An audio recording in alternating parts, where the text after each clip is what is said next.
Let's take a pause. A short pause with these stats. About 13% of the world population, which is roughly about 970 million people, suffer with some kind of mental health issue, be it depression, anxiety, emotional trauma, substance abuse, or anything else that falls in the spectrum. And this mix is larger in women than it is in men. About 4% of the world population suffers from depression and another 5% from anxiety disorders. And if my math is right, that is about 280 to 290 million people worldwide. Truly, this is a silent epidemic of our modern society. And why do these stats matter to me? Because I am one of those people. Hi, I'm Shaillee Chopra, and I have bipolar 2.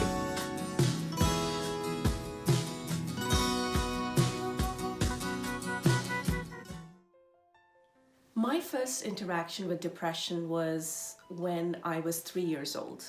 I didn't have it, but it was in my family. But we didn't know it, we didn't call it that, we didn't talk about it, and we certainly did not treat it. So when I got to my 20s and 30s, when life is in a full swing, when career is on the up, I had my 2 beautiful kids, I started to experience my own mood swings, my own dips and my own elevations. And the first thing that jumped to my head was, I have to hide it. Because I grew up seeing what a burden mental illness can be on your loved ones. And I certainly did not want to be the one imposing that on my loved ones. So what did I do? I overcompensated. I overcompensated by being more successful in my career. I overcompensated by working even harder for my family, for being there, for being happier. And it was very taxing. It was taxing on my being. It went on for about 2 decades until finally, I think my own body called it an intervention.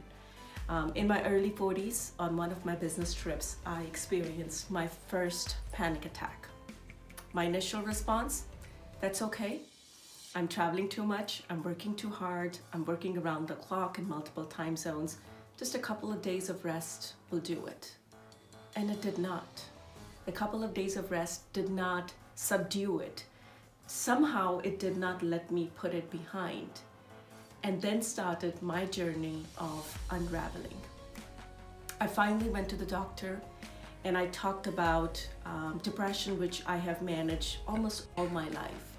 And because I've dealt with depression and I now have experienced anxiety, I'm on the spectrum of bipolar. You would think having that diagnosis would make me feel better because it would give me something tangible to work with. However, it just plummeted me in the deepest, darkest places of shame.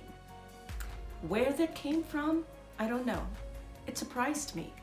It surprised me how deep it ran. It surprised me how engulfing, almost consuming it was. I did not know how to show up for my family. I did not know how to show up at work in my career because deep down, I viewed myself as imperfect, as broken. And I did not know how to go about dealing with it, how to talk about it, who to talk about it to. I really felt lost. And then I decided to get my head out of the sand and reached out, got resources, got help. And that was my journey of coming back out from darkness. And what that taught me was my shame was not mine alone. Mental illness is viewed through many lenses of social, cultural, political lenses. But yet one thing that was common was it is still viewed as a stigma. There is just a lot of shame and a lot of secrecy that we carry around it. And it started my journey of understanding why. Why do we harbor in this shame? Why is there the stigma surrounding it?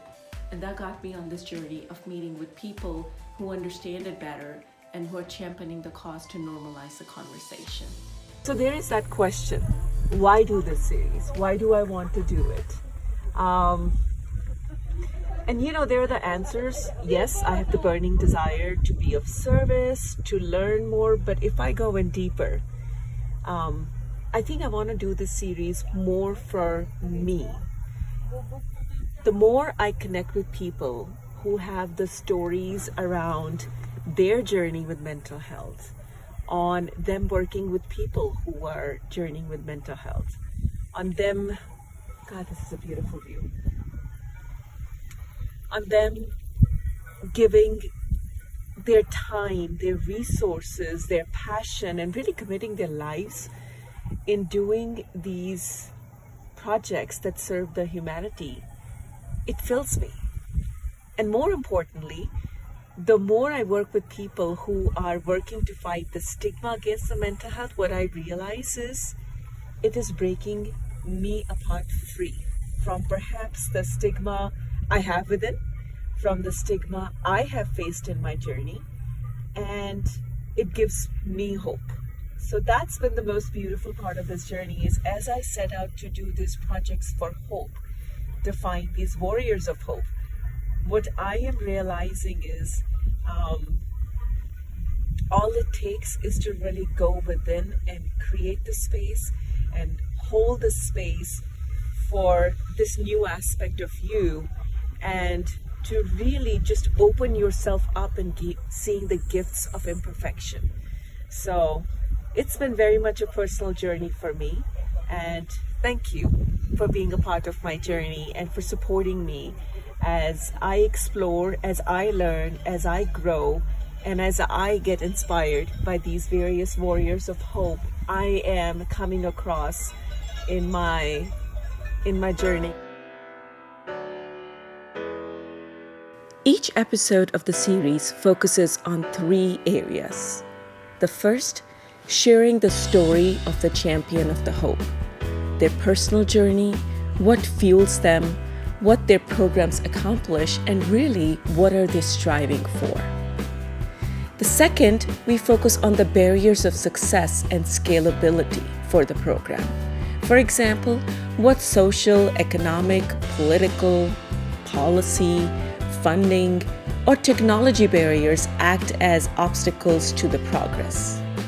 And third, which is my favorite, activating collaborations and projects to generate tangible impact and progress for the service mission. This is where we do the action. We do our contribution.